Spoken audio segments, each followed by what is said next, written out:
అనిపిస్తుంది. ఎందుకంటే బండి సంజయ్ గారు, ఈటెల రాజేందర్ గారు కూడా పడట్లేదు. వాళ్ళిద్దరు కూడా మొన్న ఒకళ్ళ మీద ఒకళ్ళు విమర్శలు చేసుకున్నారు. అఫ్కోర్స్ ఒకళ్ళకొకళ్ళు డైరెక్ట్గా ఎక్కడ పేర్లు తీయకపోయినప్పటికీ ఇండైరెక్ట్గా మాట్లాడుకున్నా కూడా ఒకళ్ళ మీద ఒకళ్ళు విమర్శలు చేసుకున్నారనే చర్చ జరిగింది. కాబట్టి బీజేపీలో కూడా ఆ పరిస్థితులు ఉన్నాయా? అసమ్మతి గళాలు ఎక్కువగా వినిపిస్తున్నాయా? బీజేపీ మీరు చేసిన మొదటి కామెంట్ కరెక్ట్. బీజేపీ వేరు, మిగతా పార్టీలు వేరు. బీజేపీలో ఈ మధ్యన ఇలా రాజాసింగ్ విషయం ఎపిసోడ్, తర్వాత మీరు చెప్పిన బండి సంజయ్ అండ్ ఈటెల రాజేందర్ గురించి కూడా నేను మాట్లాడతాను.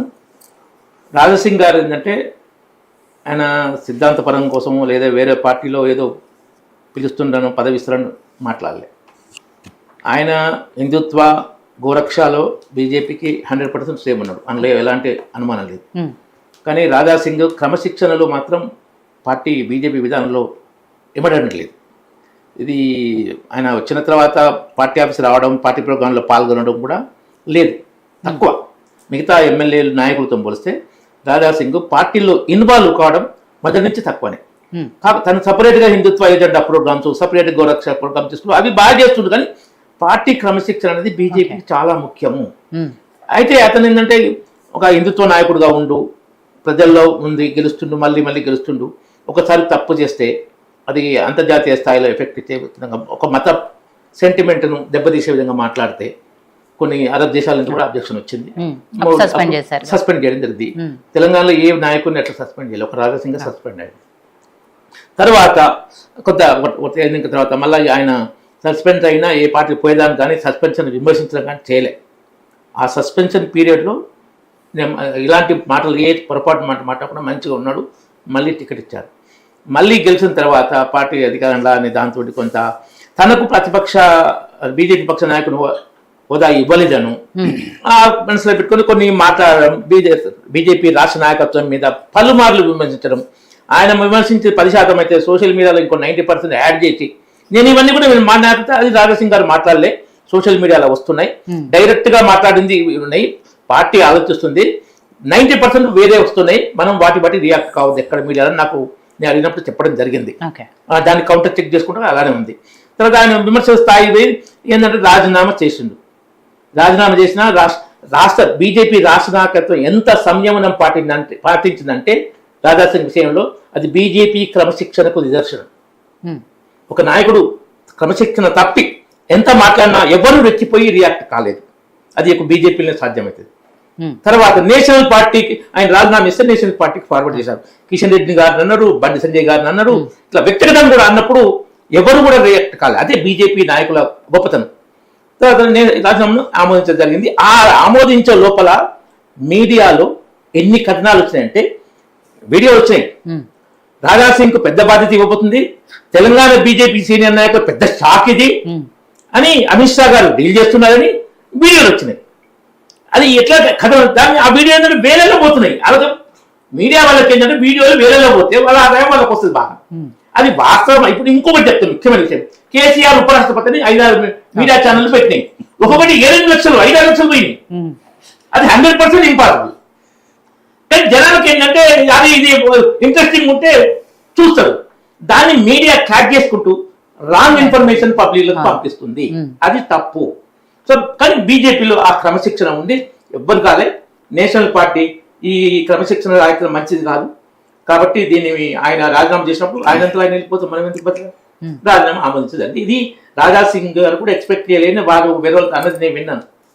నాకు వచ్చిన ఫీడ్బ్యాక్ ఏంటంటే నేను తొందరపడ్డానేమో, వాళ్ళు నన్ను రాజీనామా వద్దని అంటారేమో అనుకున్నా అన్నట్టు కూడా వచ్చింది. ఇంకొకటి ఇక్కడ బీజేపీ గొప్పతనం ఇంకోటి చెప్తాను. ఆయన పార్టీకి రాజీనామా చేసిన, నువ్వు ఎమ్మెల్యే పదవికి ఎందుకు రాజీనామా చేయట్లేదు, నువ్వు రాజీనామా చేయని ఏ పార్టీ నాయకుడు అడగట్లేదు. మిగతా పార్టీలకి ఎంత గందరగోళం చేస్తే పార్టీకి వెళ్ళిపోతే ఎమ్మెల్యే పదవికి రాజీనామా చేసి వెళ్ళిపోయినా నువ్వు 1000 కోట్ల కమ్ముడు పోయినా ప్రచారం చేస్తావు. మనం చూసినాం. రాజాసింగ్ పార్టీకి రాజీనామా చేసిన ఏ బీజేపీ నాయకుడు ఆయన ఎమ్మెల్యే పదవి వద్దని రాజీనామా చేయాలని చేయట్లేదు. అది బీజేపీ గొప్పతనం. సిద్ధాంత పరంగా క్రమశిక్షణ పరంగా ఉంటుంది.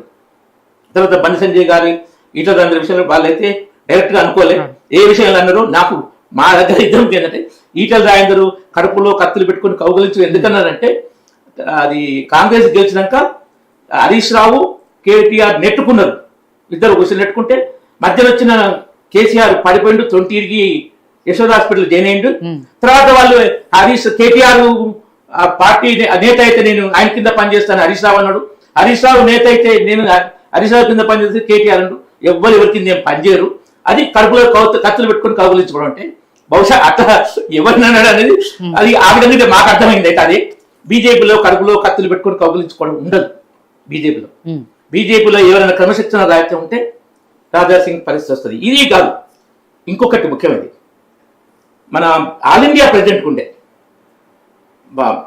జనసంఘ్ ఆల్ ఇండియా ప్రెసిడెంట్ ఉండే బలరాజ్ మధు, ఆయన అధ్యక్షుడు ఉన్నప్పుడు బీజేపీ రికార్డ్ సీట్లు గెలుచుకుంది. ఆయన త్యాగం చేసిన చాలా ప్రచారకు, జనసంఘ్ ఫౌండర్, ఏబీపీ ఫౌండర్ కూడా ఉన్నాడు. దేశ విభజన టైంలో లక్షలాది మంది ఆదుకున్నాడు. కానీ పార్టీ క్రమశిక్షణ వద్ద నేనే గొప్ప, పార్టీ కన్నా నేనే ఎక్కువ అంటే అది పద్ధతి కాదని వాజ్పేయి గారు అద్వాన్ గారు చెప్పారు.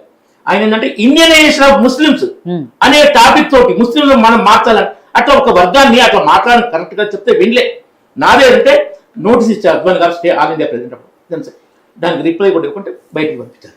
పార్టీ ముఖ్యము, nation first BJP, party next, individual last. దాంట్లో తప్పులు చేసినా క్రమశిక్షణ చేసినా, కొన్ని తప్పులు చేస్తే రాజాసింగ్ విషయంలో కొంత ఎట్లయితే ఓపిక సంయమనం పాటించరు, పరిస్థితుల బట్టి వ్యక్తిని బట్టి ఏంటంటే ఆ వ్యక్తి సిద్ధాంతపరంగా కాదు, అమ్ముడు పోవట్లేదు, వేరే పదవి కోసం పోవట్లేదు, అర్థం చేస్తూ కూడా క్రమశిక్షణ పాటించట్లేదు అనే దాంట్లో సంయమనం పాటించదు. ఆ విధంగా ఉంటుంది. మిగతా వాళ్ళు ఎవరు తప్పులు చేసినా నేషనల్ పార్టీ చూసుకుంటుంది, వాళ్ళతో మాట్లాడుతుంది. మిగతా పార్టీలాగా ఇప్పుడు కోమటిరెడ్డి రాజగోపాల్ రెడ్డి ఏమన్నాడంటే 50 కోట్లు పెట్టి పిసిసి ప్రెసిడెంట్ కొనుక్కొచ్చుకున్నాను. తర్వాత ఈ ఇప్పుడు చూడండి, కోమటిరెడ్డి వెంకటరెడ్డికి రాజగోపాల్ రెడ్డికి మధ్య డిఫరెన్స్ ఫస్ట్ టైం వచ్చినాయి. అంతకుముందు కోమటిరెడ్డి రాజగోపాల్ బీజేపీలో వచ్చినప్పుడు వెంకటరెడ్డి రాజగోపాల్ రెడ్డి కోసం మునుగోడులో పనిచేస్తుందని ఎట్లా తిట్టాడు, అర్థం మాట నేను చెప్పలేను, ఉంటే ఉండు లేకుంటే అన్నాడు. రేవంత్ రెడ్డి ఏమన్నాడు, ఈ కోమటిరెడ్డి బ్రాండ్ ఆడేది, బ్రాండ్ షాప్ లో పనిచేయడం పనికిరాదు. ఆ విధంగా పర్సనల్ గా పెట్టుకున్నారు. అది బీజేపీలో ఉండదు.